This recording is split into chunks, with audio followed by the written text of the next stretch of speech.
তোমারও কাতু কুতু আছে।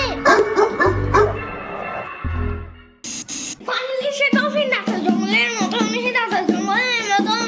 পানির নিচে ডলফিন দেখো জঙ্গলের মতন, জঙ্গলের মতন। হে না না জঙ্গলের মতন। ওয়াল্লা রাইত হয়ে গেল, আমি যাইগা। আজকে এখানে থাকো, নানু ভিজা পিঠা বানাইছে।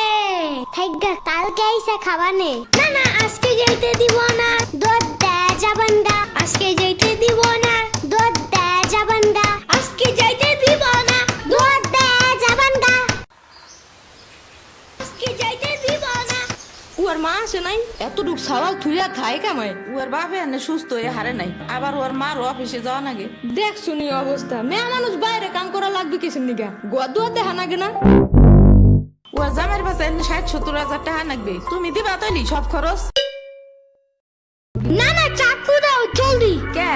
মুরগি আর হাঁসের জন্য ঘাস কাটতে হবে, তুমি শুধু গরুর জন্য এই ঘাস আনো, ওরা খাবে না।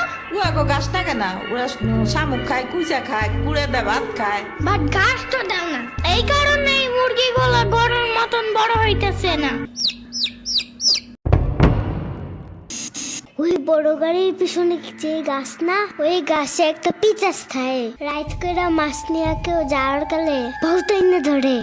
ও মাই গড, আমাদের বাসায় একটা ভূত আছে জানো, ওইটার নাম নিশি ভূত। একবারও আমারে পানিতে ফালাইয়া দিছে।